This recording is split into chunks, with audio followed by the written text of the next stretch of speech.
Coming up, police in one county are looking for a robbery suspect. What we have learned about the suspect's violent past. And the funeral is held for a London school resource officer who died from COVID-19 complications. And after the winter we've had so far, this is not a bad way to start off the work week. I'll have the latest on how long the weather stays calm coming up this First at 4. Continue.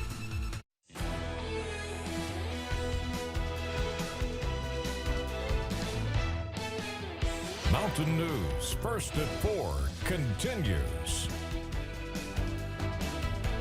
Police in Mount Vernon are looking for a man who shot a homeowner during a robbery last night. We have learned the alleged intruder has a violent past. WIMT's Phil Pendleton has more from Rockcastle County. Police say that around 11:30 last night, Woodrow Lamb was the intruder, that he went into a home on Reverend Green Loop and during the course of the robbery shot the homeowner. But the victim, 66-year-old David Madden, was able to tell police who shot him. And police believe this was an isolated incident and that others should not fear that he'll break into their home. Woodrow Lamb is no stranger to police, though. He was convicted after a 2001 incident in which he was originally charged with attempted murder of a police officer. He pleaded guilty to a lesser charge, then served a 10-year sentence. Law enforcement, we got a heightened alert. You know, we're looking for a suspect that does have a lengthy criminal history involving, handguns. And, last night he is a convicted felon and he is in possession of a handgun and actually shot somebody. Now, Madden was apparently taken to Rockcastle Regional Hospital where he was treated and released. Those at his home today told me that he is recovering at home. They say they were also at the house when all of this happened, but they did not want to talk to us about what took place. In Rockcastle County, Phil Pendleton, now back to you. Police say Woodrow Lamb was last seen driving a gray Toyota Scion. First responders in Laurel County and across southern and eastern Kentucky gathered with family and friends of London police officer Travis Hurley today at First Baptist Church of East Bernstadt. Hurley died last week from COVID-19 complications at just 48 years old. He worked with London police for 21 years. He retired as a lieutenant with London PD, but recently came back as a school resource officer. The funeral took place today at 1 p.m., followed by a procession led by several first responders to the burial site at Mount Zion Cemetery in East Bernstadt. He was known as a dedicated family man who was described as wonderful, faithful, and full of love.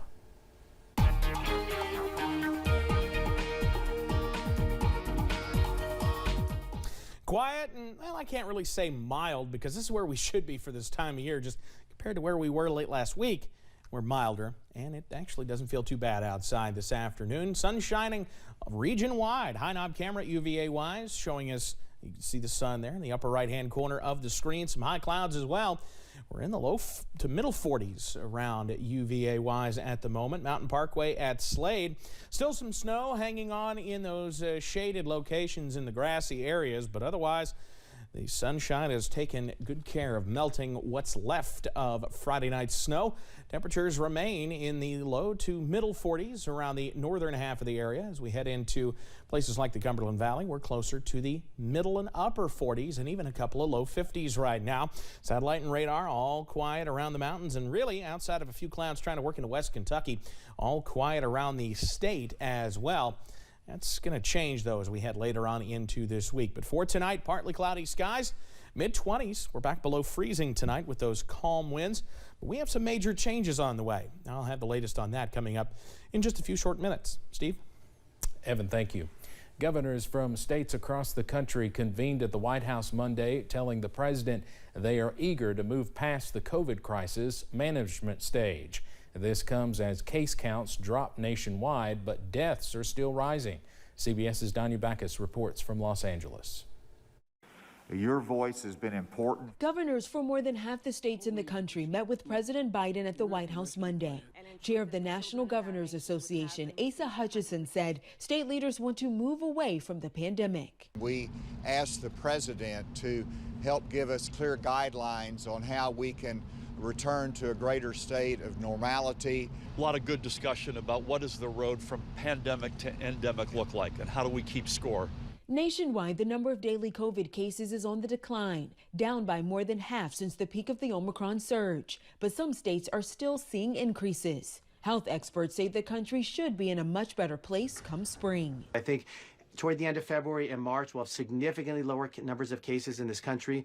And then hopefully in March, we could start to vaccinate the under 5 and our shoulders come down.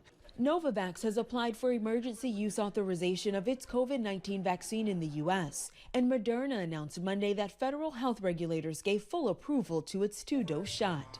Danya Backus, CBS News, Los Angeles. Johnson & Johnson has not yet applied for full approval of its single-dose COVID-19 vaccine. With just 4 days to go before the Winter Olympics kick off in Beijing, China is reporting a spike in COVID-19 cases. Athletes are in a race to stay clear of COVID, with dozens of cases reported in the tightly controlled Olympic bubble designed to keep competitors safe. Massachusetts native Chris Mazzuder, who won Team USA's first ever Olympic medal in singles luge in 2018, hopes COVID will not destroy his dreams of gold this time around. You're like just so stressed about, making sure you're as safe as you can be. It would be a tragedy. And so that's always kind of on your mind, and it is stressful. Some 3,000 athletes from around the world will take part in the Winter Games. They'll have to wear masks and be tested daily for the virus. China has maintained a zero COVID policy since the first outbreak, imposing tough restrictions for only a handful of cases to stop the virus from spreading. The opening ceremony for the Olympics is on Friday. The UN Security Council heard from Russian and Ukrainian representatives today in an effort to ease mounting tensions along the two nations' shared border. The meeting took place at the request of the United States, which has threatened sanctions should Russia further invade its neighbor. The U.S. ambassador to the United Nations is calling on Russia to de-escalate tensions. We do not want confrontation, but we will be decisive, swift, and united should Russia further invade Ukraine. U.S. Secretary of State Antony Blinken will have a phone call with the Russian foreign minister tomorrow. Later this week, Blinken is expected to give a classified briefing on Ukraine to members of Congress. Monday, several historically black colleges and universities investigated bomb threats. Southern University and A&M, Bethune-Cookman University, Albany State University, Bowie State University, and Delaware State University were either on lockdown or issued shelter-in-place orders. Howard University in Washington, D.C. also received a bomb threat. Earlier this month, at least 3 HBCUs, including Howard University, received threats. A new study is trying to show the harsh reality of deadly drug overdoses in teenagers by equating it to the years lost off their lives. Researchers say from 2014 to 2019, teens and preteens in the U.S. lost about 200,000 years of life. The calculations were made by subtracting the average life expectancy with the age of death. The study, published in the journal JAMA Pediatrics, analyzed data from the Centers for Disease Control and Prevention. Unintentional overdoses are a growing problem in the U.S. The National Institutes of Health says the number of deaths has increased in recent years.